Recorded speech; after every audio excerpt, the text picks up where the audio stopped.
Le clergé régulier, les moines et les monastères, du VIe au Xe siècle. Il faut noter que le monachisme s'organise autour de deux idées fortes. La pauvreté, d'une part, qui s'accompagne de l'accueil et de la charité envers les plus miséreux, et la stabilité, d'autre part, autour d'un maître et d'une règle.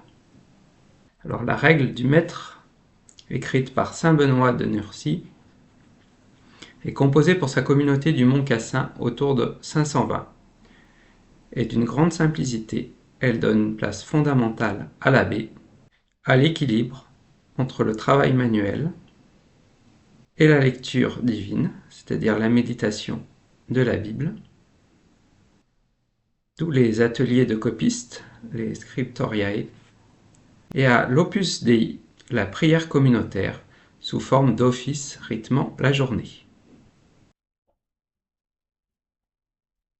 Alors, à la fin du VIe siècle, le missionnaire irlandais Saint Colomban connaît un grand succès et crée de nombreuses communautés monastiques au cours de ses pérégrinations à Luxeuil puis à Bobbio. Il met l'accent sur l'ascèse, le jeûne et les mortifications, ainsi que sur l'évangélisation des populations.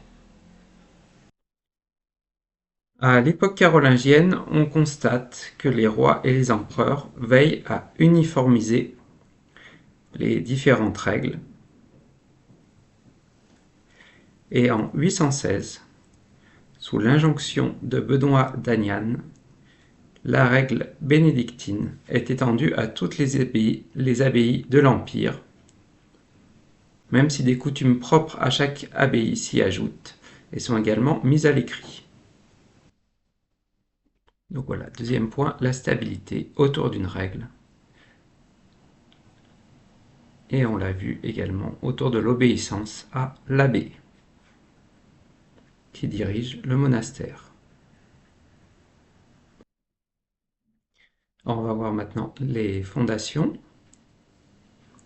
Alors, dès le 5e siècle, en Gaule, le monachisme provençal est dynamique, avec la fondation de l'abbaye des îles de Lérins ou de Saint-Victor à Marseille par Jean Cassien, un moine revenu d'Orient, de Bethléem et d'Égypte, entre autres.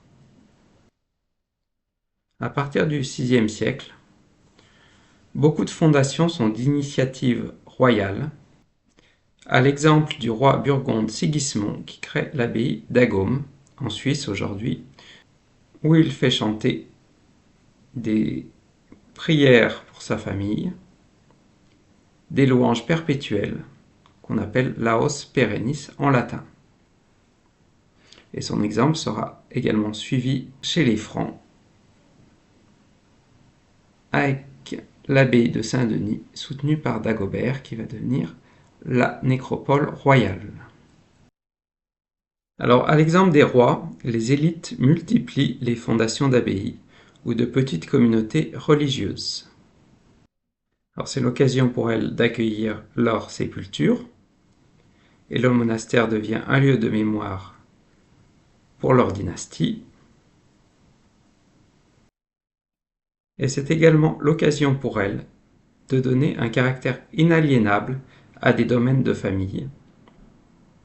Les donateurs gardent un droit de regard sur ce patrimoine qui n'est pas dispersé entre différents héritiers, et c'est ce qu'on appelle l'abbatiat laïque, le contrôle du temporel, des domaines de l'abbaye. Alors, les Carolingiens et les grandes familles autour de l'empereur veillent à créer et entretenir les abbayes. Ils accordent nombreuses immunités qui dégagent ces monastères de l'autorité du comte au profit du roi ou de l'empereur. C'est une stratégie pour limiter la puissance des pouvoirs locaux en disposant de l'appui de ces abbayes. Et on observe un double mouvement. D'une part, une cléricalisation des moines, qui reçoivent presque tous les ordres majeurs, et d'autre part, une monachisation du clergé, c'est-à-dire qu'autour de l'évêque, de plus en plus de chanoines observent une règle et vivent en communauté.